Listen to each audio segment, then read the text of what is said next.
Ready? Yep, go ahead. Okay. Yep. Let's go.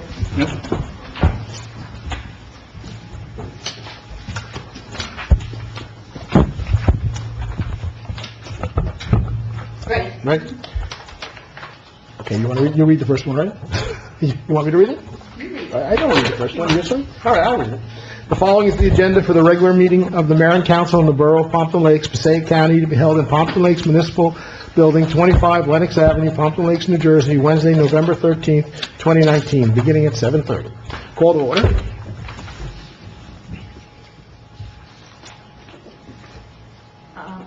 You want to do the flag salute first?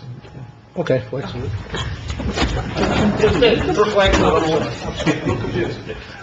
I pledge allegiance to the flag of the United States of America and to the republic for which it stands, one nation, under God, indivisible, with liberty and justice for all.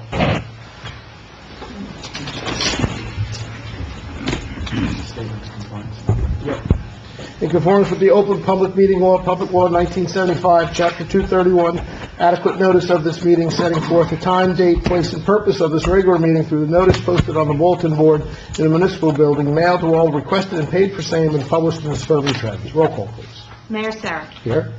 Council President Wright. Here. Councilman Bay. Here. Councilman DeLine. Here. Councilman Giaconetti. Here. Councilwoman Polidori is excused. Yes. Councilman Brennan. Here. With us this evening is our Borough Attorney Joseph Ragno and our Borough Administrator Kevin Boyle. Okay. So we're going to start off with our presentations. It's always nice to do a presentation with good news involving officers from our town. So I'm going to ask Kyle and Corey to step forward, with Chief Clark step forward also.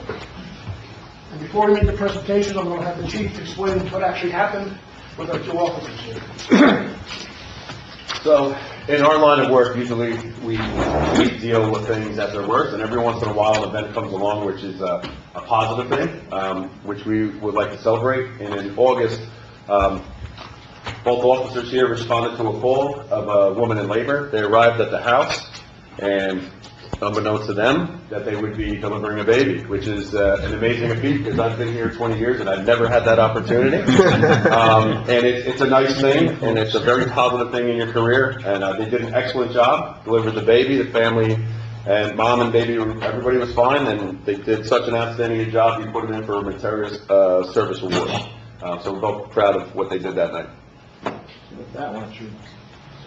That one.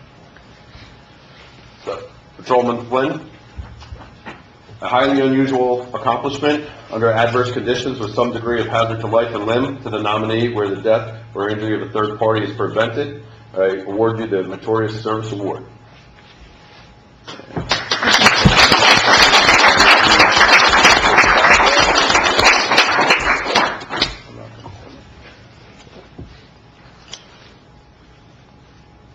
There you are. Congratulations. Nice job. Nice job.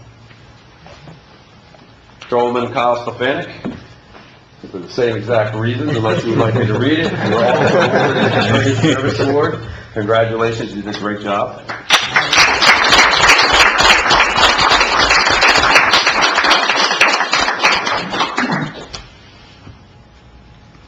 There you are. Good job. Nice job.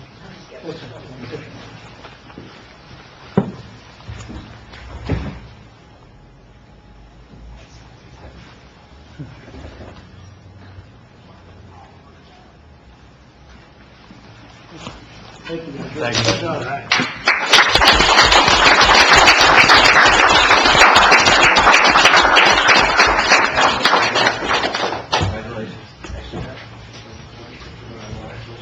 So I've always said we have the best police department around, and you know, these police officers have a job they have to do every day of their lives, put their life on the line and do what they have to do. But at the same time, they have to be human with the residents in town, and that's an example of being human with the residents in town. You know, they appreciate them, and the people appreciate all of you, so we thank you for everything you all do too. So thank you. Okay. Going to open the meeting for public comments. Have a motion? So moved. Councilman Venon, Council President Riker. All in favor? Aye. Against? Anyone from the public like to address? Want to step up? Thank you. Good evening. My name is Bob Flynn, resident of 30 Elm Street, Morristown, New Jersey.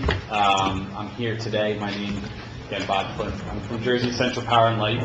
I just started with the company about 6 months ago. Prior to that, I have some state and federal government experience.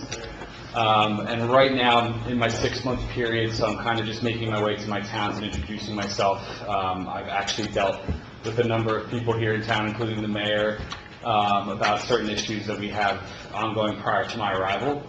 Right now, what I'm doing in terms of my initial meetings is, if you get our outage notifications, you're familiar with my name, but the real point of these introductory meetings is to update mayor, councils, and the 30 towns that I have of some of the improvements that we're doing as a company. So what we've done essentially is gone to the Board of Public Utilities to request an increase in work that's going to improve our infrastructure. It's a 2-phase project, the first being increased vegetation management. So primarily through BPU rights, we have the ability to trim in our what's called lockout zone, which is the section that leads right out of the substation. We now have essentially through this ability to trim in a different area that's going to be expanding upon some of our main arteries through our towns. Not necessarily the tertiary streets, but the main essentially areas of this main circuits that come out of this substation travel. So we'll be performing that in town, and as we do, I'll be providing, a 60-day notice as well as the locations that we'll be going through in town. The second piece of this is a device called a Trip Saver, which is a great new piece of technology that is very big in Florida Power and Light, that we have adopted all through First Energy's footprint. So as you know, we have 10 companies under First Energy, and we're kind of going from west to east with it, but it's essentially a device that does exactly what its name sounds like. It saves a trip from a troubleshooter to go out and inspect the circuit when there's an outage, find the fault, correct the issue, make any necessary repairs, and then throw the fuse back into place. A lot of times that takes quite a long amount of time due to the length of the circuits that we have. Coming out of these substations can sometimes go up to 20 miles. We have to make sure that every fault is clear before we throw the fuse back in terms of being safe for our crews that are in that bucket right outside that fuse. So this device, it's an automated fuse cutout. So if you've ever seen an outage or ever had one on your street and you live near the fuse cutout, you'll see the fuse in the downward position.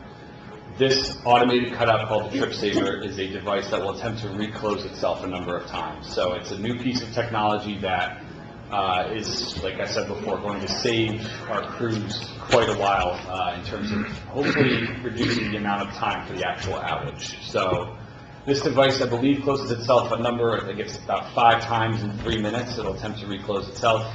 If it's unable to, the technology is reported back and the troubleshooter knows exactly where that Trip Saver has failed and where to go to address the actual fault. So the 2 pieces that we've compiled of this update are, we've compounded data from our Morristown headquarters. We have reliability engineers that essentially, where are we having the most problems on this circuit that come out of the substations that serve Pompton? And we have, along those circuit lines, we'll be instituting the increased vegetation management as well as the Trip Saver. For the, we call it the IIP work, Infrastructure Improvement Plan, the homeowner, when we go to them to do the increased vegetation management of the dead overhang above the 3-phase primary, we do have to receive written approval from that homeowner. Obviously, the more people we have sign on, we hope the improved reliability follows. So we're really addressing those areas and hitting them as hard as we can to improve the reliability. And then past this point, we're hoping over the next couple of years we can increase that amount, that we'll be installing the equipment in more vegetation management. The pieces, as well as you're familiar with 4-year cycle trimming, this IIP work will get absorbed into that, so it's not just a one-time cut and then years later we don't trim that again, after 4 years. This will get absorbed into that trimming years after. So it's a lot of new exciting technology and improvements that we're doing to hope to improve reliability for the residents up here. The other part of my job is being a liaison with the town officials. Like I said, I work with Al pretty closely, Kevin, Mayor, Councilman, on a few issues otherwise than that, but I'm always around and willing to serve the residents here up in Pompton, and any issues that come that are a priority during a storm, I'm essentially funneling through my line shop and what the town's priorities are up here. So I can add, before I'll open it up to questions for everybody, but, We've always worked closely with Jersey Central, and now Rob is the new guy in there, and we unluckily had some storm outages and power outages early on, and he was up here in town a couple times to look at them. I can pick up the phone and give him a call and say, hey, look, this is what's going on here in Pompton Lakes, can you tell me what's going on? But what I'm going to tell our residents, it's very important when your power goes out that you make the call in to Jersey Central. It registers on their computer as a note and a number of being with no power. So the more people that call in, sometimes the quicker we'll get responses on that. If only 2 people call in, we go to the bottom of the list. So it's very important to make sure everybody calls when the power goes out. Now, our big issue here in town, especially for the north side, and maybe you can address this because I know people are going to ask about it, is the substation in Riverdale that keeps blowing out. Yes. And that causes our power to go out. So maybe you want to talk about that a little bit. Yeah, so the Riverdale sub had, I guess, an issue years prior to my arrival. From what I understand on it, and speaking with the head of the substation division, I know that mobile sub is soon to be removed, and the sub will be brought back to full capacity as it once was. I don't know the status on it currently, but I know I've had another town that's also served out of that reach out to me about the same issue and the noise that was generated from it. I believe if it has not happened already, it's, I think, very soon that substation will be brought back to its full, power without the mobile. The mobile unit is essentially brought in when there's still repairs being made to whatever the initial issue was. And I know when we walk the streets, you had mentioned that some of our lining is starting to get old, and is there a system in place to replace that, or how does that work? Yeah, so we have a cycle that, it's sort of like a dual threat here. When there's an actual outage, that troubleshooter has to, like I said, inspect that whole circuit. If he does take note of issues with our equipment in the circuits, they will address that and usually try and attach it onto the same type of outage. They'll do the work as combined. So that is one piece, but we also do thermography as well as circuit inspections every 4 years. So the thermography is an infrared camera that we go along the entire circuit length inspecting it, because oftentimes what happens is when you have 3-phase primary that has, let me know if I need to explain further, but it's essentially the 3-phase circuits that have the spacer cables in between them. Oftentimes, when there's lightning strikes, they won't directly strike the pole. They'll end up striking the lines because of the energy that's emitted from them.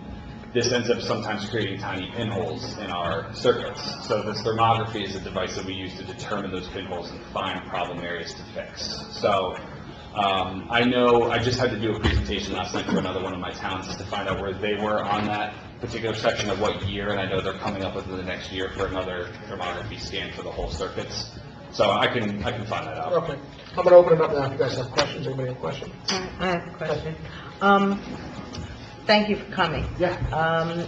This summer, the mayor, myself, Al Evangelist, who's sitting in the back of the room, walked the hill area with you. Yes. Because there were several outages at times when we really didn't have significant storms. Yes. What I'm having trouble figuring out from your presentation and from our walk, it sounds like the trip savers are going on the main thoroughfares first. So how are you going to deal with that area that was problematic this summer?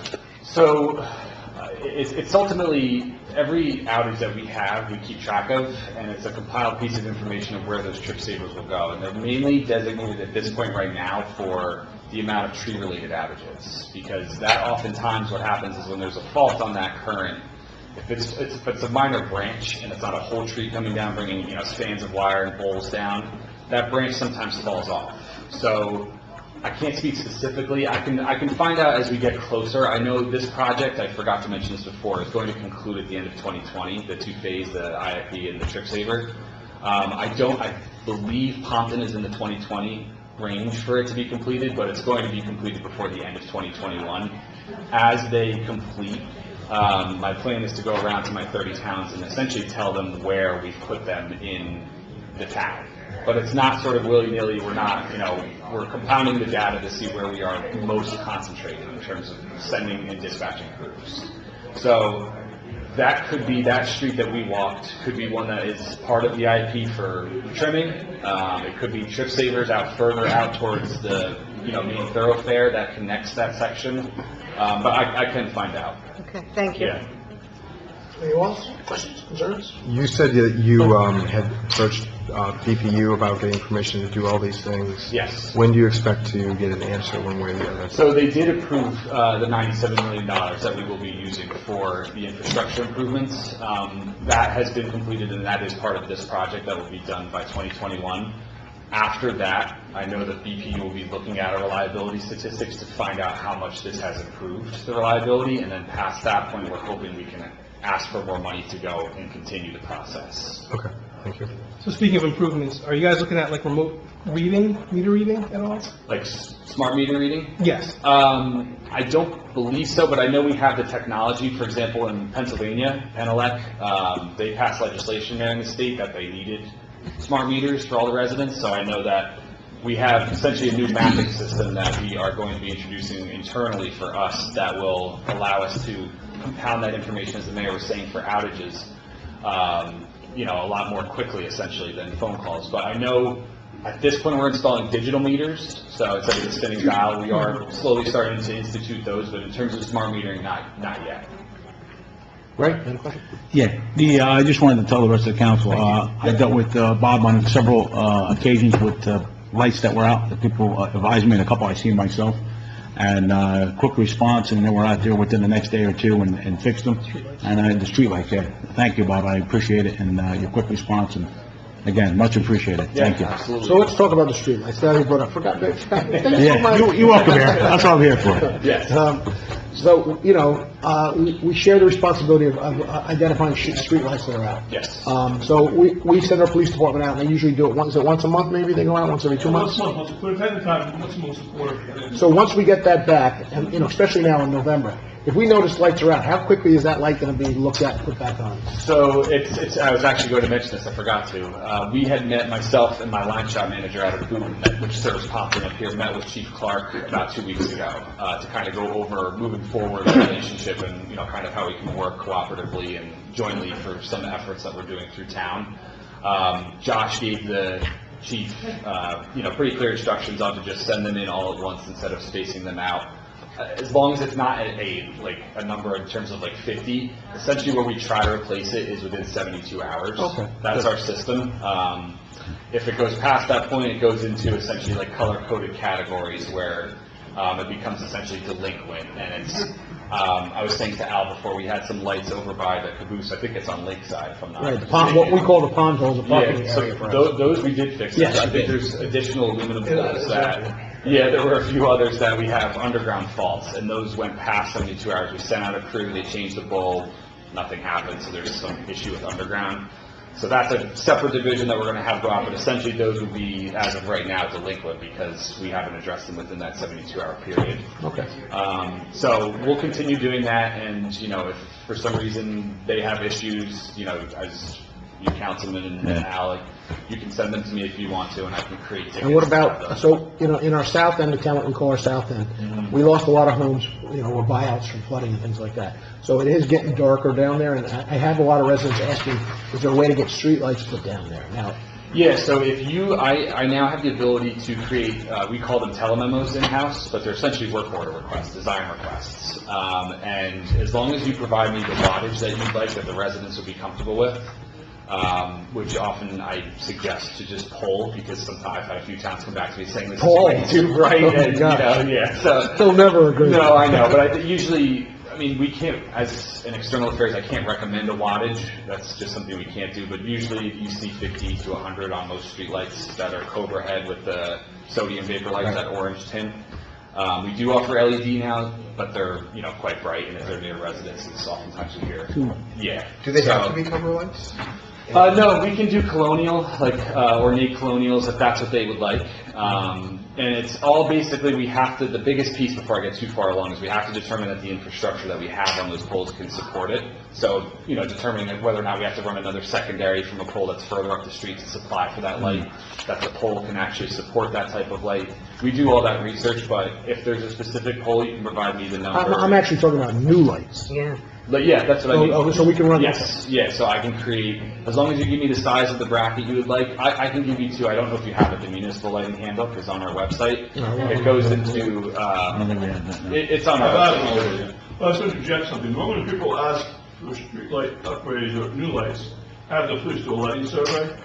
We just had the police do it recently, and they're focusing on intersections. So they're not really getting into, just so you understand, normally it's intersection issues, not just, Right, but where we bought out homes, where there's no more homes, some of those streets didn't have any lights, and they used to have the lights on from the homes there, so it is very dark down there. but just so you know, people I deal with, I wait for police to give me your recommendations, and I send it on. Okay. Yeah, and if there is, gauging the interest of the residents down in that area, the need to put it on one of the poles that's at the end of that road, I can do that as long as I'm given the wattage, the length of the actual bracket. Okay. I'll create the order. and- Yeah, something? Yeah. Question. Sure. It goes back to what the mayor was saying about reporting outages. Yes. The more outages, more people that report the outages, makes it easier to determine where the outage is. Correct, yeah, so I was going to touch on that too before I left. The My Town that we have right now through our website is a great resource. We try and promote that as well and have as many townships, boroughs to put that on their website as well for residents because it gives a great picture of the amount of outages that are in the particular town, the percentage of the town that's affected, as well as the restoration time, and it does update very frequently. So that is a great resource to use. Could you explain Eric, do we that? have one? Yeah, absolutely. So the way My Town works is when we get a outage complaint, each customer is served either by a pad mount if they're underground or an overhead transformer on a pole.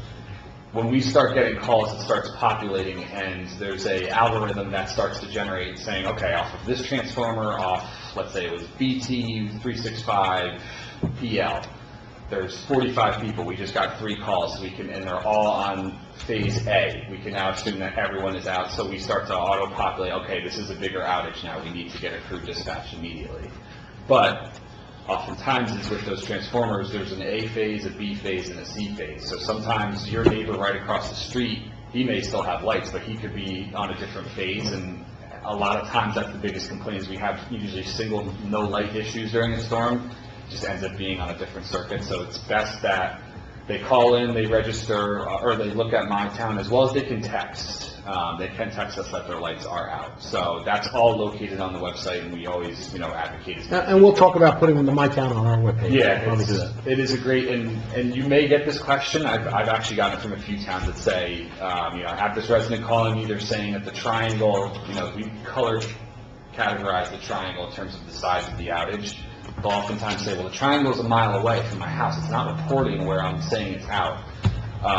That actual triangle is the issue of the fault that we're reporting. So it's not, the individual's residence is in that area. It's the issue where we are, from our data gathering, that's the actual issue point. So that's another common question. But Any other questions? Well, we thank you for coming up, you. we've been in touch, and hopefully we can keep communicating back and forth, and when we have issues here. To me, the biggest issue seems to be in the Riverdale substation. When that goes, and it happened 3 times in a row in 2 weeks, that's where we had a lot of noise about it. So that's the one I'd like to address if we can. yeah, absolutely. Good. And then other things in town, just please keep me in mind. We do sponsor stuff. I do get a budget with JCP&L to be involved with the community events and, from this area. So I'd like to continue to be involved. So just keep me in mind and please reach out. You were there for National Night Out. I was, yeah, and I'll continue to be. And, if there's other stuff, I know Pompton Day is a big thing up here in town, so we may do that next year too. We have a stroll coming in a month. Yeah, we have a holiday We have a show. big Yeah, holiday just stroll. keep me in the loop. Could have been here 2 weeks ago to help him plant 3,000 daffodils. Okay. Yeah. Be there next year. Yeah, exactly, right, exactly. Yeah. Well, thank you for having me again. Thanks, Bob. Look forward to working with you. Thank you. Thank you. Yep, thank you. Anyone else from the public like to address? Seeing no one, can I have a motion to close the public session? There is- Oh, there's someone? I'm sorry. Oh, please step up.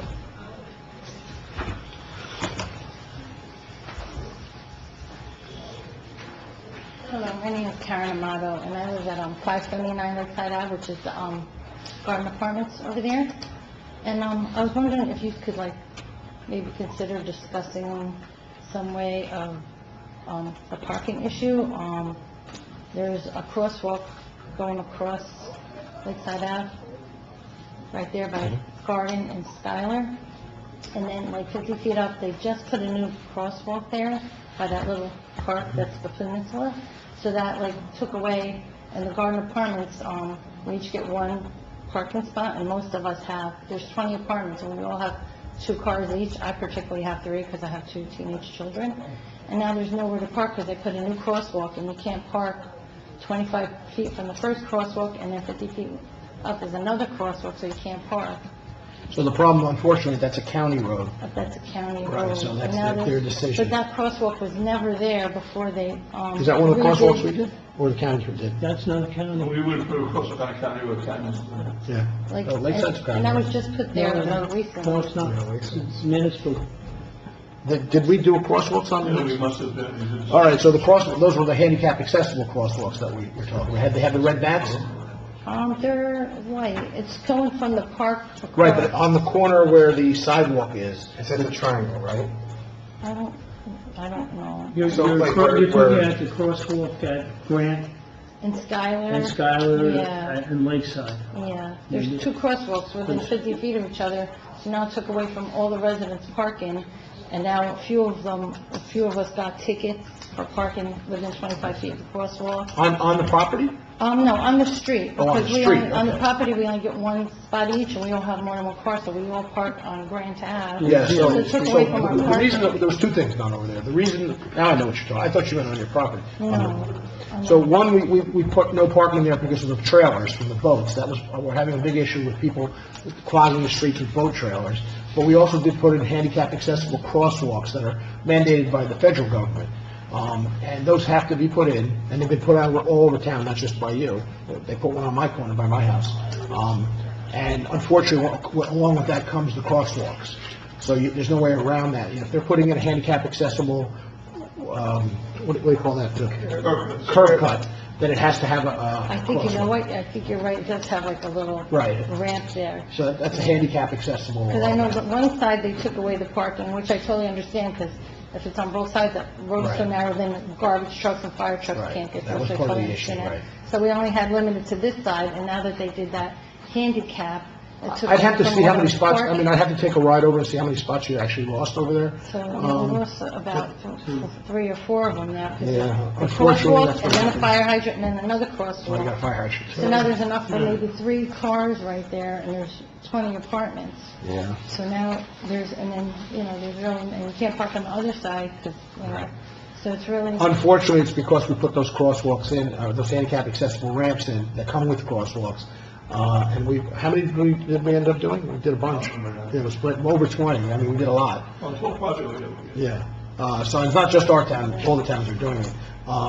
We can't, we really have no say on that, where it's gonna and then the go. residents are getting tickets, but then the boats and trailers are still coming in, they're parking there all day, and none of them are getting tickets. Well, see, here's the, It's and not being monitored. this is the problem. You're allowed to park a boat and trailer on the street. We're in the middle of passing an ordinance that will stop that on certain sizes. But if they get there first, there's no time limit, and we don't want to put a time limit on our residents, because if I put it on for boats, it has to also be for the residents. So it's a catch-22, and some people abuse it, we understand that, and that's why we're trying to address that. We'd like to keep boat trailing for just Pompton Lakes residents as best we can. There's a lot of people from out of town come and use it and park their boats there all day, and we're trying to address that, but it's difficult. Unfortunately, about the parking spots, there's not much we can do about that. They had to lose a couple spots. Now, would you ever consider like that park, maybe turning that into a parking lot, and even if we had to pay for the parking, like you do to the pond wall? When you say the park, you Like mean that little park the that's slivers. a triangle? There is some talk about doing some things over there. We're not sure what we're gonna do with that.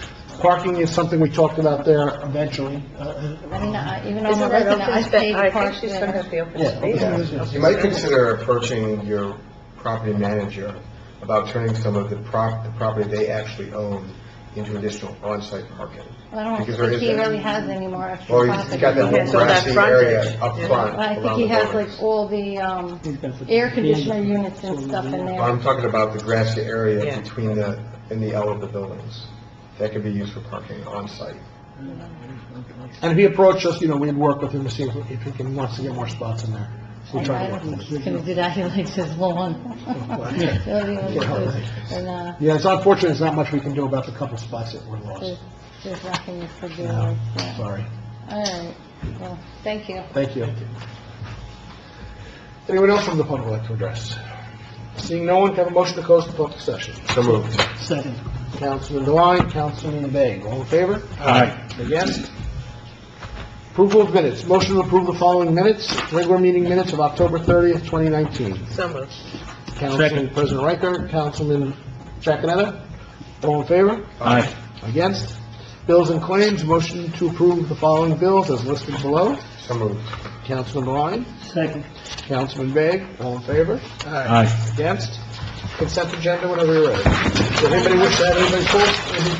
We pull, resolution 19-208, it's the first one. Sure. Anybody else? Okay, go ahead, Lou.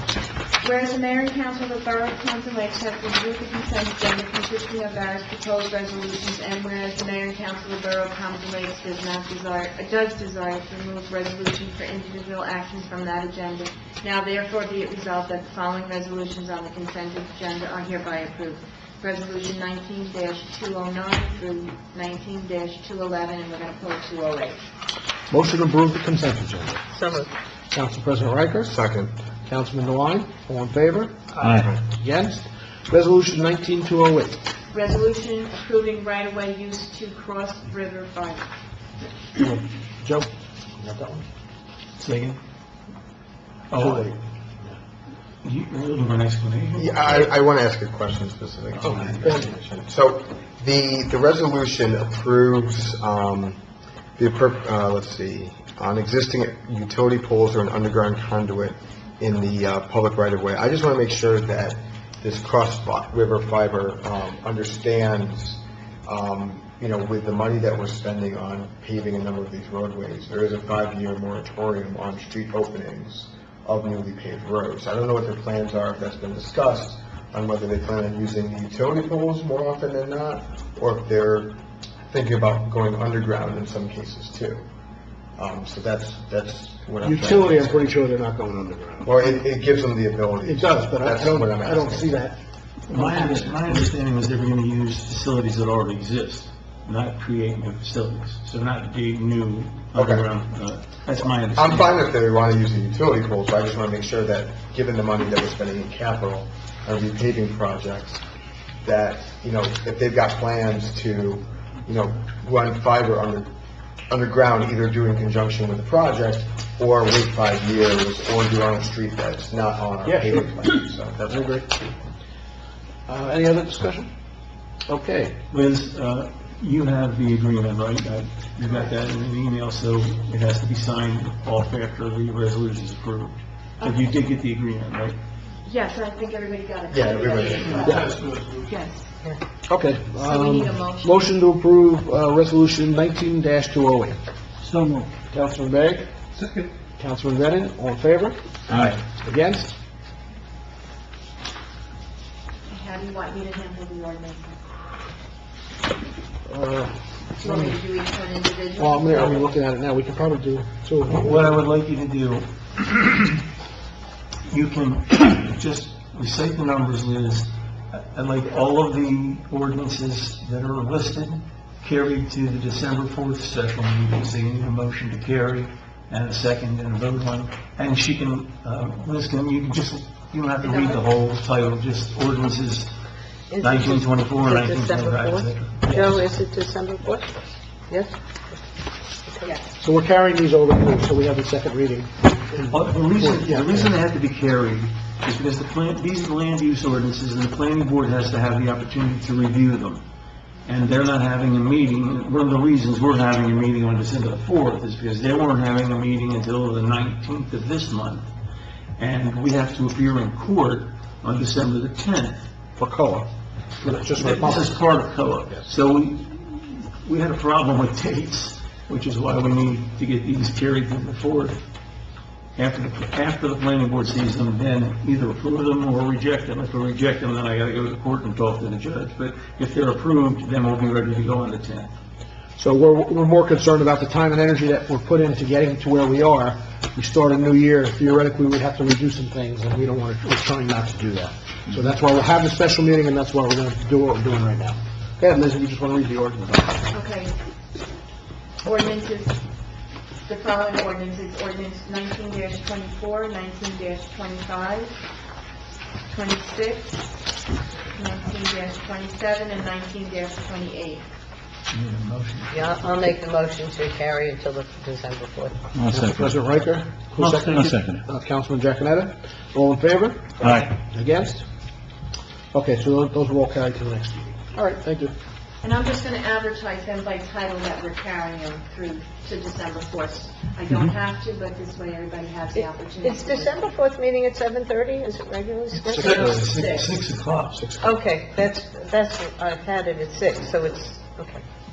Okay, under my report, I'm going to actually start, well, I'll do my report first. First, I'd like to thank everybody that attended our veteran ceremony. I'd like to thank Liz in the office. They did a great job of putting it all together. I forgot to mention our ambulance squad, who does an outstanding job in our town, and they're always members of anything we do, and I forgot to mention them over there. It's always nice to see a large turnout for these events, especially on a night where people are busy. So I thank everybody that was involved with that. It was a great job, and everything worked out well. I am meeting with some developers in the next week or two about some more projects in town, more to follow, and we'll learn more about that. We will be away, all of us will be away on conference next week.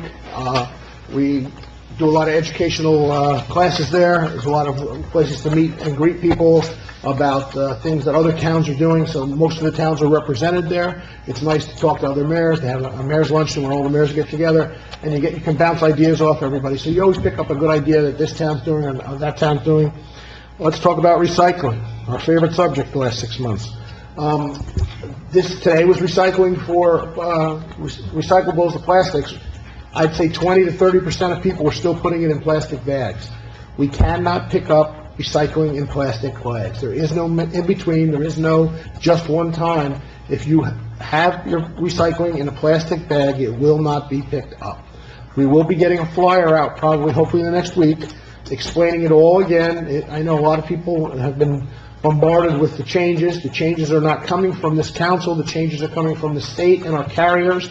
We have to follow what they're doing, or it's going to cost us much more to get rid of our recycling. So in order for us to keep our costs down, this is what we have to do.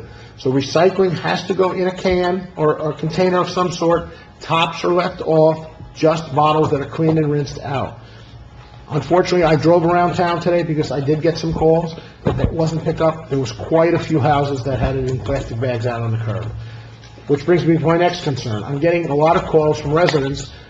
We have an ordinance in place that says if your regular garbage day is a Tuesday, you can put out your garbage the Monday night at 6 o'clock before. You can't leave garbage out on a Tuesday till Friday. You're going to get a ticket and I told my inspectors to go look for it. So please, if you're going to put your garbage out, it goes out the night before or the day of, and then the cans are replaced back. Unfortunately, it makes our streets and our neighborhoods look sloppy when there's garbage just sitting there all the time, and it's not fair to people who say they move out of their house and they just pile all their garbage there, and maybe there's only one pickup that week because of holidays. It sits there all week. So please follow that rule. Also, this week, I know everybody doesn't read our calendar, but our calendar is a wealth of knowledge, and you really should read the calendar, and I am one to blame myself. I did not read it this week to know that my garbage pickup day was moved to Thursday, which is tomorrow. So the north side of town will have garbage pickup tomorrow, and the reason we did that is because we listened to what the residents had to say last year, who complained in the south end, who said, with these holidays falling back to back, we weren't getting garbage picked up for 2 weeks. So what we did is we rotated it so south and north will get one pickup a week during these holiday times. I know it's an inconvenience. I know you have to follow the pattern. But as soon as that first neighbor puts out his garbage can, the rest of the neighborhood's going to follow and put out the garbage cans. And that's unfortunate, but that's the way it is. So please, the recycling, we have to follow the rules that will be sent out. It's been all over Facebook. You can go to our website. We have pamphlets. A mailer will be going out next week explaining it all. If you have any questions, you can always call our DPW and speak to them, and they can explain it better to you. We're not trying to pick on any one resident. Unfortunately, some of the residents that keep putting in plastic bags, so the recycling still doesn't get picked up. And of course, they get very upset about that. We'll have to try to cooperate as best we can with everybody. If anybody wants to add anything right now, now's the time. I would like to say something. As you're talking about putting out the garbage the night before, you shouldn't put it out before 6 p.m. I think there's something we need to revisit. It's probably an ordinance issue. Where I live, I have a tremendous number of senior citizens. It is dark now by 4:30, 4:45. I think we need to think about, if you're really going to have the inspectors starting to enforce it, I think you really need to let them, the bulk of those people the seniors I'm talking about, will pick up their mail 4:30, bring out their garbage for the next day, and I think we need to consider moving it till 4 p.m. as opposed to 6 p.m. We can, that's not a problem, but, It's a problem if our ordinance is but 6 a lot of and your people get their mail at 9 inspector... o'clock, so pick it up. No, I understand. I'm just, what I'm saying is the pattern where I live, I'm concerned that there's a tremendous number of seniors. Their routine is to make sure they get that garbage out before it is dark. They do not want to be dragging their pails in the dark. And so, with it... We can address it, it's not a big deal. It's not a big deal, but if you're going to enforce it, I don't think they're going to enforce it by hours. I think what they're looking at is days. I understand think somewhere is you leave your bag can out for days. I understand that, but if you're talking about don't put it out for the night, because we do get, where I am, we do get very nice, very early garbage pickup. So the bulk of these seniors will put it out late afternoon before it gets dark, and it's waiting for the DPW folks at 7:30 in the morning. Yeah, we can address it, but I don't think our inspector's looking for 4 o'clock if they put it out at 4. Just something to consider if we're going to, for I think we're looking at consistency. days. No, I understand your intent, Right. but what I'm saying is, once you're addressing it, I don't feel it's fair or smart to force them to get it out while it's dark, that's all. Okay, so we can address that. Anybody else have any concerns, If I questions? could interject something, the other day, Dan and I met with Gator, who does our recycling, but more importantly, the end user of their products, which is Atlantic Coast Fibers, the Zarrow Brothers. And they have a system of mistake that is high-tech recycling in terms of separation, things of that nature.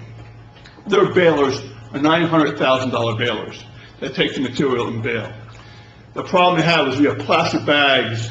Those balers get hooked on the plastic bags, and it takes hours for them to clean the bags out and restart the system. At the current time, they're losing money on baling the material as it is. So that's why they're being constricted as they are, because it's costing them money. They were telling a story about cans, soda cans, that they have to have soda cans baled and have to have the moisture to a certain degree, or it will not be brought to Port Newark to be put on the ship. So they have to put the cans outside, let them be baled and dried for days, hope it doesn't rain again, before it gets shipped. So it's getting to the point where, for them to get rid of the material, it's falling back on us. So it's not really us, it's the system ahead of us, and that's part of the problem. And I should throw in with that, it's not just our town either. Every town is going through this right now, and it's not just our town. We will be, like I said, getting a flyer out, but let's try to follow the rules best we can. Mayor, one other thing. You mentioned, and the administrator mentioned, the notion, you said people in plastic bags that won't be taken. You were saying how the plastic bags are really creating a problem for the very large, expensive machinery. Just a reminder, we gather your plastic bags and put them in the Trex boxes. There's not a time I walk into Borough Hall that I don't just have a bag of bags. Well, you can bring them back to your food stores, they take them back. They take them as well. So you have 2 really good options for your bags. And so it's just creating new habits. And the first few weeks, it takes a little getting used to. But periodically, my husband says, "Is this allowed to go in?" I go, "No, the bag goes here." And and my guess is if we can just get all those fabulous scouts that we had tonight at the Veterans Ceremony, if we get them on board, they'll keep the parents honest. So maybe we can deal with the scouts and the plastic bags. Okay, and I'm going to do, Councilwoman Palladori could not make it tonight, and she has a motion, so I'm going to do her motion right now. Where is it? Is it on here? Yes. No? No? No, okay. Okay. And she also asked me to mention that, No, because that was just given to us. She was Right. going to read it.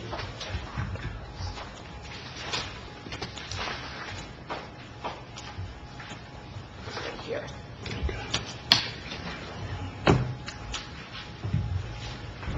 okay, can I have a motion to close Lakeside Avenue between Wanacue and Colfax Avenue on Saturday, November 30th, from 12:30 to 2:15, train car for Toys for Tots will be coming in through the railroad. So we will notify Borough Clerk, Police Department, Fire Department, First Aid Squad. Second. Councilman Devine, Councilman Big, all in favor? Aye. Against? Okay, and then the last thing she wanted me to mention, so we'll get 2 reports out of the way here. She did attend the Voyagers Special Needs play, which I wish I could have made, but I was away that weekend. I know they practiced all year for it. She said she would like to thank the Voyagers, Pat, Guide, and the Rec Commission for all the hard work on the performances, Rosie and friends. The performance was proof that hard work certainly does pay off. Everyone did a fantastic job, and I was so happy that I was able to attend. I am looking forward to next year's play. I did watch the video on it, and it was a pretty amazing group of performers. They spent a lot of time practicing, so kudos to them. And that is my report and Jen's report. So who is next? Council President Reagan. Okay, since I said a lot during yours, I'll say very little during mine. How's that? Mayor mentioned the Toys for Tots closing the streets. Unlike most years, the Toys for Tots is the Saturday after Thanksgiving, so it's a little earlier than we're used to. So try to readjust your shopping plans, and if for some reason, and there's a huge list that Art Kafka's been circulating of all the places that there are boxes in town, all up and down Wanacue Ave. A lot of our merchants have big Toys for Tots boxes. Especially if you know you're going to be away for the Thanksgiving holiday, so that you participate by using the boxes. This weekend, the Women's Club had their big fundraiser across the street at Carnival. They had their tricky tray and their Victorian tea. That's always a sold-out event. It was really beautifully done, as always, but I just want to give a shout-out to the Zonta kids. The high school provided us with a large number of Zonta kids. They came in shifts. Some did some of the setup for the food. Others did, a whole bunch of them were running the baskets throughout the Carnival. And they were really invaluable. So we talk about them the last couple of meetings, but they really continue to be a big support to the volunteer organizations in town. Bidbucks had a very successful sale on Saturday, and we've moved the location of the Bidbucks to Columbia Bank, and Columbia Bank seems very happy to host, and they had refreshments, and they had places to sit while you were waiting. But one of the things they asked me to please do is to bring something to the council's attention. I'm not sure if it's on the website yet, but Columbia Bank is doing its a thank you to our veterans and first responders. And they're, again, the same day as Toys for Tots, the Saturday, November 30th. It's a little bit before Toys for Tots. It's 10:30 to 12:30. It's called Visit the Pompton Lakes Branch to meet the local heroes from VFW, First Aid, Rescue, Police, and SWAT demo. And they're going to do photos with the first responders. So, do we have this yet, Liz? I wasn't aware of the... Okay, so can I get, this is a clean color copy. Can I give this to you for posting? The only other thing that I do want to congratulate everyone on the wonderful Veterans Ceremony. We had a representative from Mikey Sherrill's office who came, was not familiar with our town, was not really familiar with how people come out, and she said this was the last veteran ceremony she was attending on her behalf, and she was really taken by the enthusiasm of our community. And the last thing I would like to do is just extend condolences to Judy Accardi and her family on the passing of her brother. And Mayor, that's my report. Okay, thank you. I forgot my report. I need one closed session on personnel. Okay, Councilman Bennett. Thank you, Mayor. I'd like to congratulate our officers on receiving your well-earned awards. Connor and Kyle, you continue to make us proud. I've always been proud of the Pompton Lakes Police Department, and I thank them for keeping us safe and being part of our community. The Veterans Day ceremony that was held across the street right prior to our meeting was amazing as always. So many people come out, even on a cold night like tonight, taking time from their busy schedule, spend half an hour, 20 minutes to honor our veterans. Thank you to all those who participated, and especially to our veterans. Over the weekend, there was a Veterans Appreciation Dinner down at the VFW. A couple council members, a few council members and I were down there, along with Senator Corrado, helping to serve and clean up and basically give back to our veterans and their families who sacrificed so much for our country. Councilman Begg and I attended the Chamber of Commerce dinner. I'll have Councilman Begg give more details, but it was excellent conversation and the food was delicious. Historic Commission, the 125th anniversary event planning continues. We've recently approved the T-shirt design, and we'll be holding a raffle. The T-shirt will be on display at the Holiday Stroll, and then that's where you can sign up for a raffle to win a T-shirt. I believe the next year, when certain things are worked out, we will be selling a T-shirt at a nominal fee to help offset the cost of the event. And last but not least, Bulb Day 2019 was a huge success. We planted over we were granted 3,000 bulbs. On Saturday, the first day, over 80 volunteers showed up, picked up and planted over 2,300 bulbs. Sunday, over 400 bulbs, and additional 2 teams were planted.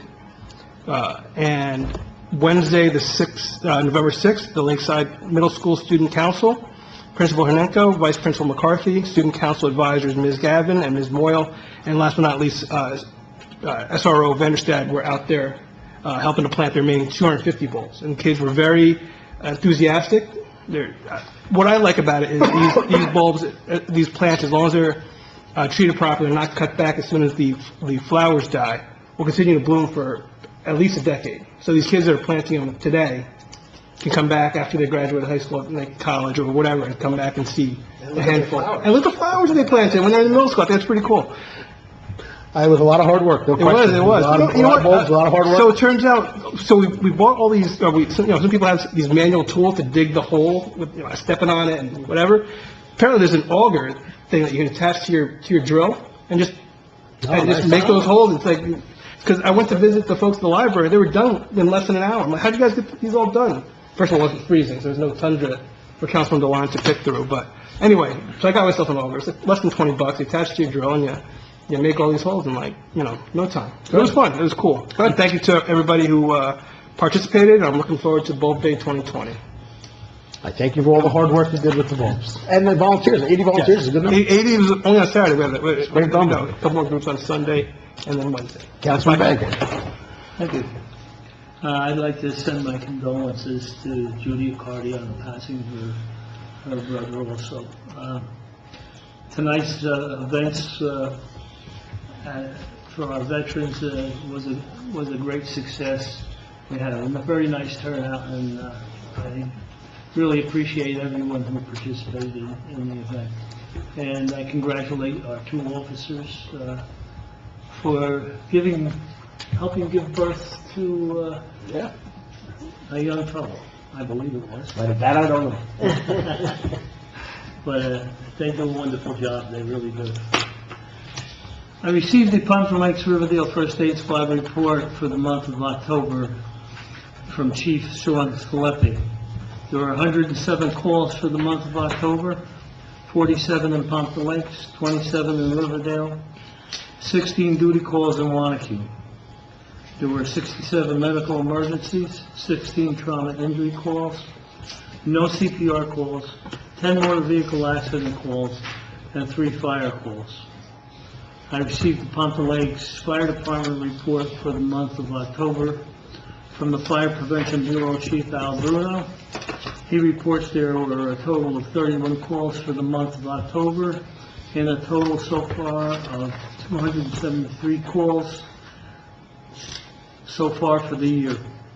I attended the Pompton Lakes Chamber of Commerce meeting on November 11th.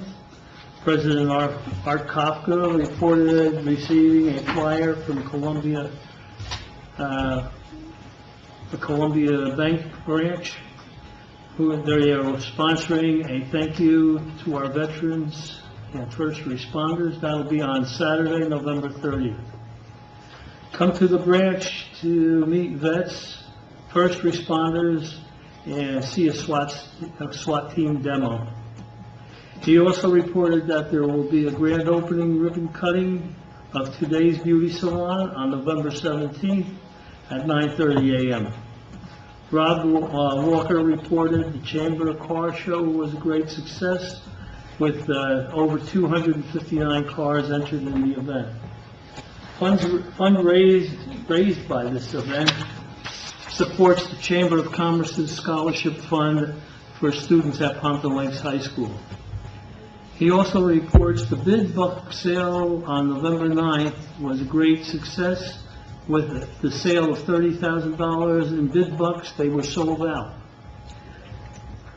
Rob reported that the new bid website is coming online. Other upcoming events reported coming up are Marine Toys for Tot Train, and that's November 30th, and the Pompton Lakes Chamber of Commerce annual gift drive. Donations raised by this program go to buy gifts for the needy in the community. And that's my report. Okay, thank you. So just to follow up on some of the things you brought up there, the Chamber of Commerce, we'll be doing our tree lighting ceremony on our holiday stroll on December 7th. Santa Claus will be arriving sharp at 5:30 at the library, with the stroll following right after. On our agenda here, it does say there's a rain date. There is no rain date on the holiday stroll. It's December 7th, or that's it. The calendar has it too. Yeah, I know, but that, they're not doing a rain date. So the tree lighting will be at 5:30, with Santa Claus arriving sharp at 5:30. Also, our Toys for Tots is November 30th. Please try to drop off some gifts. We're always a very supportive town when it comes to this, and we'd like to see the trains filled. So November 30th, you can just drop the toys off and leave, or you can enjoy the festivities that are going on there. Councilman Devine. Thank you, Mayor. First of all, I'd like to thank the borough for holding the Veterans Ceremony. It's, you know, as Mikey Sherrill's aide pointed out, I mean, it's really nice to look in the back of the room, just look around the room and just see how much support there is for fellow veterans, whether, you know, how long, you know, regardless of how long, you know, time has passed since somebody would have been a veteran. So it's good that we do this year after year. I'm glad to see that, you know, my daughter being in Girl Scouts gets to see that and recognize veterans as well. Wanted to recognize the officers, Patrolman Stefanik and Patrolman Flynn. Again, you know, when we interview these officers, a lot of the questions we end up asking these gentlemen and women are, you know, in relation to the community, and because that being a police officer is important, being a part of the community is, to me, just as important, and it really shows. And when you see somebody, you know, two excellent men, you know, step up in that kind of situation, which I don't think you go to the academy to get trained in, you know, and handle that kind of situation, it really does speak to the character of the officers that we have in our department. Wanted to extend my condolences to Julia Cardi's brother, and then thank the election poll workers for what is no doubt a long day for putting minimal pay last Tuesday. Recognize Liz and probably Kathy, I wasn't around because my town's open, and if it's any reflection on how busy our clerk is and how you know, active they have to be, you know, again, when, you know, most of the borough and a lot of people are off on that election day, Liz and Kathy are making sure that our elections, and Barbara, I'm sorry, I don't mean to shortchange anyone, you know, are there making sure that things are going smoothly. So wanted to thank them. I think we also had tax collector. Kevin was also here. Kevin was there too. Because it was, the taxes were due. Oh, okay, all hands on deck, yeah. Gotta make sure those get paid as well, that's for sure. And that last night I attended the Pompton Lakes Board of Education meeting. Two major things of note. The first is Carol Helm, who's the business teacher at the high school, is retiring at the end of next June. She began teaching in Pompton Lakes School District in 1997, and she's been the advisor to the FBLA. And if anybody's seen the presentations or everything that the FBLA has been doing, they really have achieved a huge amount of success, and it's because of her direction, and it's a testament to her work. I hope we can find somebody as capable as she is in the future, because she's done a wonderful job with Yeah, them. absolutely. And then the other thing I wanted to point out is that the Board of Education approved some personnel, some teachers and advisors to Lakeside Middle School after-school programs. By itself, that doesn't really stand out, but they each get a stipend of about $250, and it adds up to about $4,000. Again, by itself doesn't really stand out, but what I found interesting in all of this was that it's being funded through our municipal alliance. And that's important to note. First of all, I think we got approved for the second round of municipal alliance funding, which again is really a testament to the efforts of the municipal alliance, the mayor who's put a lot of his passion behind that program. But, to be able to do something like that, just more than just handing out, and being part of these programs, to sort of build off of that, have other people offer that opportunity for students to stay after school, more or less stay out of trouble, find other things that in a positive manner, and for it to be funded for, again, a pretty minimal amount to our municipal alliance, I think was worth recognizing. The last thing, I didn't want to bring this up during our discussion of the garbage and recycling program, but even the headaches that we're going through right now with garbage and recycling and the changes that are going on, I can tell you, by comparison to what some other towns are starting to experience, the towns that are getting private pickups, we're adjusting and we're doing it pretty easily. And there was an article in the Bergen Record, I think today, about West Milford, and they got a bid, a 5-year bid, that their contract starting next year is going to be $1 million more starting next year than what they were previously paying. Now, they're a bigger town, they've got a bigger budget, but $1 million in discretionary funds is a headache for any town. And the town that I work in, dealing with the same thing, I know several other towns that all of a sudden they're putting their waste collection out to bid, and they're getting hit with gigantic increases. I don't think a lot of them were anticipating by any stretch of the imagination. So the fact that we do this in-house, regardless of the issues that we go through, and trying to educate our residents and trying to get our DPW employees on board, and them working hard to sort of be patient, go with the flow with what's changing, by and large we're in a pretty good situation, and I think we just need to recognize the benefits that we do have for having internal waste and recycling collection as it is. And that concludes my report. That's great information to hear, because we always feel like we're doing the worst side of it, but it's good to hear that we're in the mix with everybody else. Just to follow up on a couple things you brought up. The Alliance, start off with, we applied for a $1 million grant that was given in 2 cycles. It's not guaranteed each cycle. The first cycle, obviously, we got. It's 5 years. The second cycle just came through in the last couple weeks. We did get approval for our second phase of our Municipal Alliance grant. There's not many communities that have one. There's not many communities that actually have an Alliance coordinator. And you mentioned that the after-school programs, we've been paying for the after-school programs over there even before we got the grant, through our state aid that we got for Drug and Alcohol Alliance. So we feel that, and I personally believe that a child that's interested and has something to do after school keeps them busy, keeps them doing something. And I'm glad the teachers take part in it. I'm glad the school takes part of it. And a big thank you to the Alliance for funding that, because it is a big deal. And, our Alliance does a lot of quiet work in the background, trying to educate our parents especially. It's not about educating our children as much as educating the parents also. Unfortunately, our parents, for some reason, that's the only thing they don't want to support and get to and listen to those meetings. But some of them are very interesting. Councilman Giaconetti. Thank you, Mayor. Again, want to echo sentiment for Judy Carty passing of her brother, and the time, my condolences to her and her family. Wanted to also congratulate Officer Flynn and Stefanik on their award. It's wonderful to bring new life into the world, and I'm sure that crazy as it was, as exciting as it was too at the same time. Also wanted to the Veteran Ceremony. Again, always a touching event. Mary, you run it very good, and Liz and Barbara and Kathy, great job as always, and thank you to all the volunteers that come out and make it a success. And just like you said, Mayor, by the turnout alone, just shows you what we have here in Pompton Lake is pretty special. The other thing I wanted to put out there, the Shade Tree Commission went to attend a meeting. It was a quiet meeting, but the last month We had a total of 30 hours, volunteer hours altogether. They're still looking for 2 volunteers.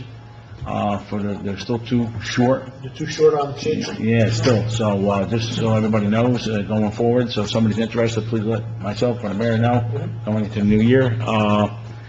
And then the last thing, I just wanted to congratulate yourself, Mayor, and Councilman Begg and Councilwoman Polidori on your election win, and congratulations. Look forward to Thank you. serving the borough again. That's all my report. Thank you. The Shade Tree Commission does a great job. If anybody is interested, it's a lot of time spending outdoors looking at with other shade tree commissioners at trees. But it's not like every day you're out there. When you guys can get together, they get together and do it. It's an important group. It's one of the reasons we don't have as many power outages as we do in town, because they do a good job in taking care of the trees. So if somebody's interested, please reach out to Councilman Giaconetti or myself, and we'll get you hooked up. They meet once a month on a Monday night at 7:30, right? Is it third Monday? It's the second Monday. Second Monday, meet right here. The meetings are not long, half hour, 45 minutes. So if you're interested, please let me know. Okay, professional reports. Just a couple of things, Mayor. We are into our solid waste bids. The borough of Bloomingdale every 5 years bid out our solid waste disposal fees. We're also part of a consortium that's out of Hawthorne that takes a 5-town bid, and I can tell you one of the reasons why Eric's report is important is because even on disposal, the Hawthorne bids are at $40 more a ton than I'm paying right now. So when we get these bids in December 3rd, our bottom line disposal fee could be up significantly. We pay $375,000 a year to dispose of garbage. It could be a hit we're going to take ourselves.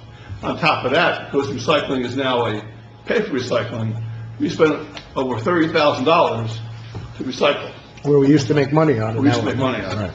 So the whole solid waste recycling area is becoming very expensive. It's going to have a budget impact in 2020. And not just for us, for everybody. Oh, I understand, but it's going to be an impact.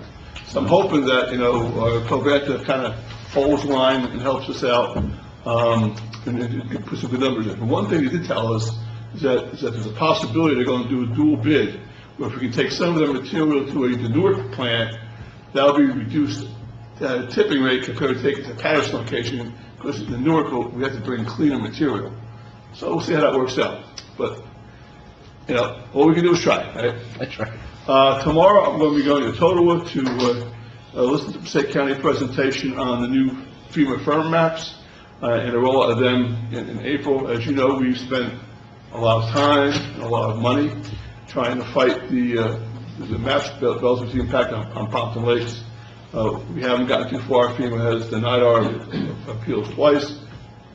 Joe Scupian, who was a hydraulic engineer, has worked with us.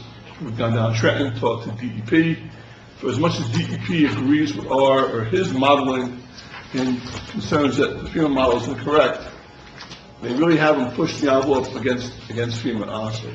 So eventually what's going to end up happening is we'll probably end up getting stuck with the maps as they have been presented in 2015, but then maybe go to the state and get an ability to have waivers based upon applications here in the town. But And that's something we started, I understand, but that still hasn't, DEP still hasn't come through that either. It's kind of a tough situation there. So that's tomorrow. We'll see what the implementation process is, and we'll go from there. And then also, a few months ago, we received a grant, a part of a program relative to seniors in the community, Louisville communities.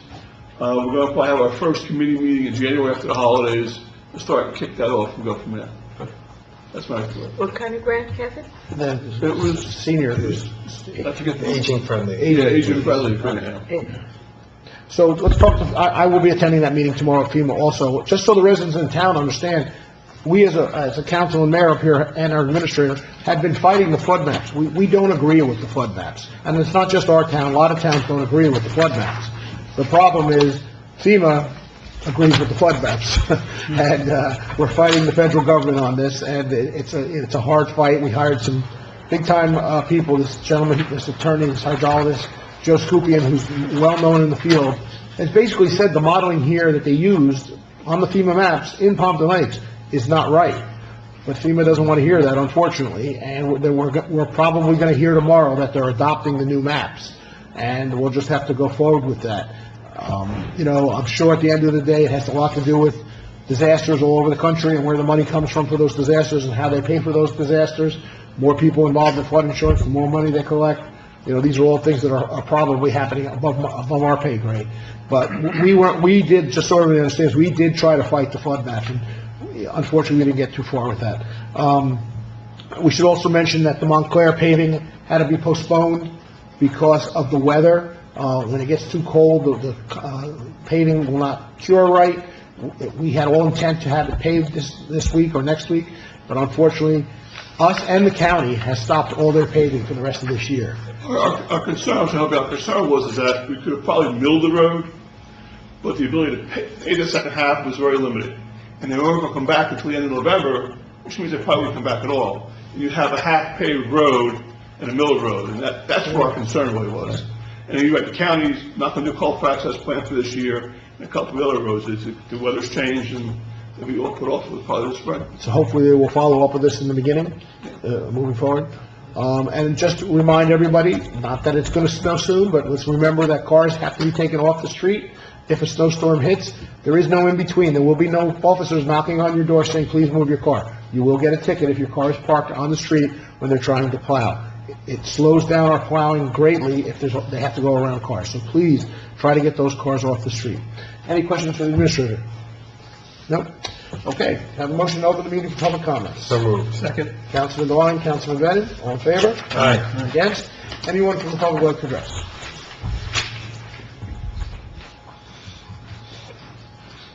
Jimmy Rose, 14 Colfax Avenue.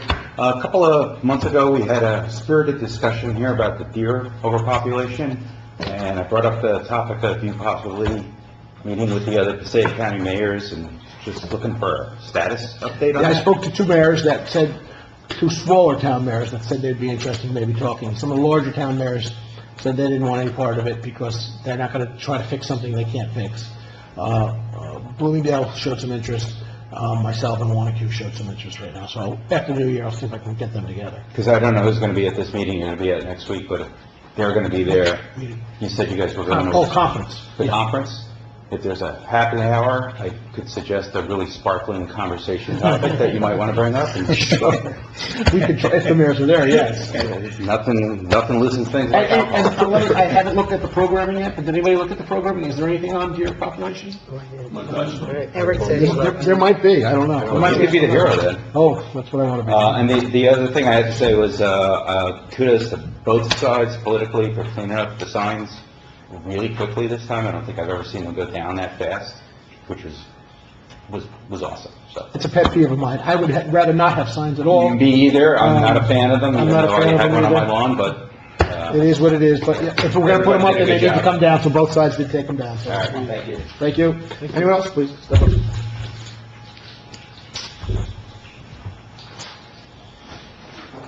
Good evening, Mayor and Council. Al Evangelist, Ringwood Court.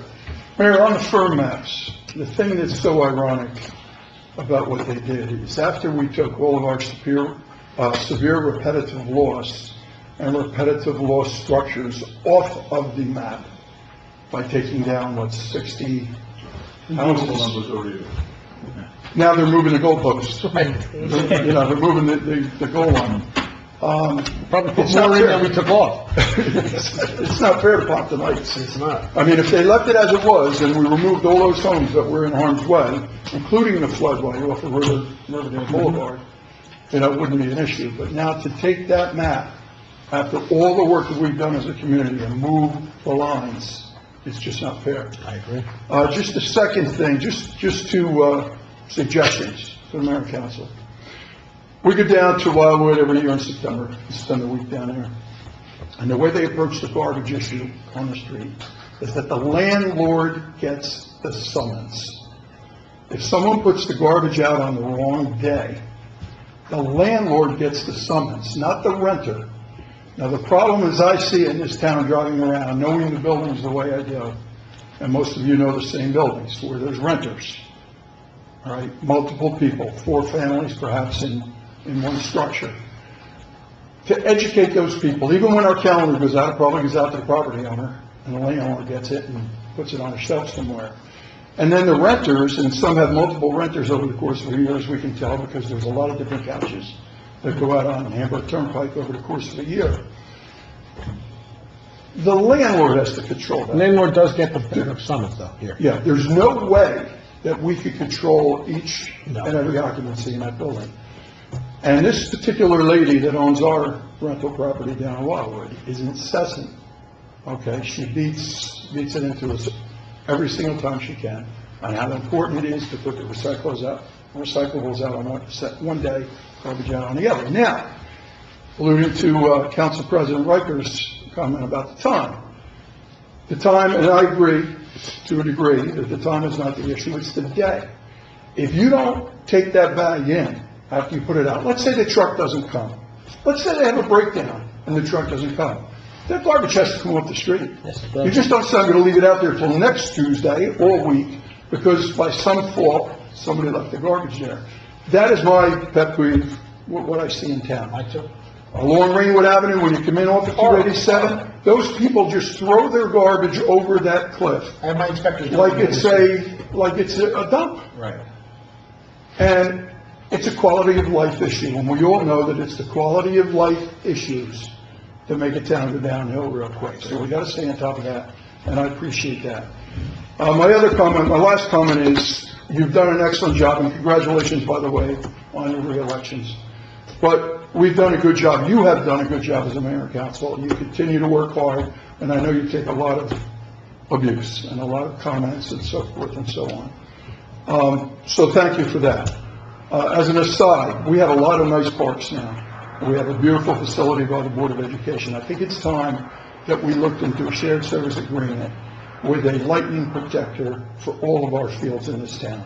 Every single field should be protected by lightning protection system. We don't have it. We know that lightning can strike up to 10 miles away without warning. It's happened in high schools in Bergen County where there was a gentleman killed watching his granddaughter play soccer, where it hit a tree and come up through the ground.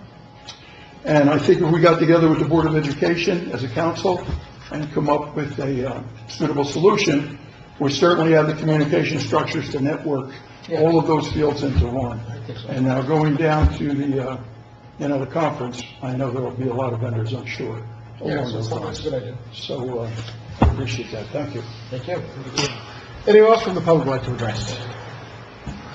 Seeing no one, can I have a motion to close the public session? So moved. Councilman Devine? Second. Council President Riker, all in favor? Aye. Against? Privilege of the floor? I have one quick privilege of the floor. A resident did bring an idea to me that I thought made some sense, and I'm going to try to look into it for next year. She had asked why we do brush and leaf pickup on a Thursday or a Friday when most of the residents are home on the weekend doing their brush pickup on the weekend. So why didn't we flip it to a Tuesday early brush pickup and garbage on Thursday? It made some sense. I spoke to my DPW supervisor. He thought it was a good idea. So that's something we might be trying to move forward to next year. We'll see how that goes. You know, when people have suggestions up here, not just to myself, but to anybody, we do listen to them, and if it works, we'll try to make it work. And I thought that was a good one, so we'll try to make that work. Any other privilege of the floor? Yes, there was a baby girl that our officers delivered, baby Heather.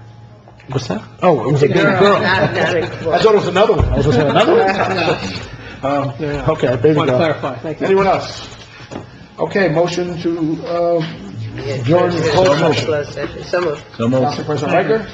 Second. Councilman Begg, all in favor? Aye. We do a resolution. Okay. No, the public. Public. Public, Yeah. yeah. The public session, it's not closed. No, it's all public. Yeah. Are microphones back on? Yeah. Okay, but my usually comes out of public session, and the public session. Yes. Yeah, I'm going to do that. Put your mics on.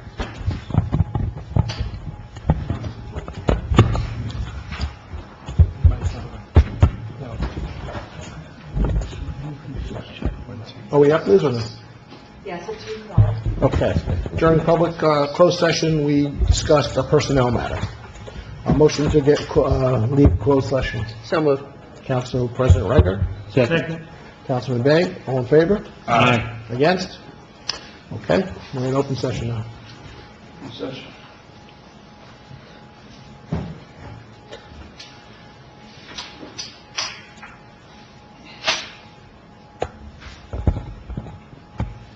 I'm going to motion to take this resolution to the table. Okay. So moved. Do you want to read it or you don't want to read it? I'll read it. Okay. He needs a second. Well, he has to read it first, right, and then we do a motion. Read it now?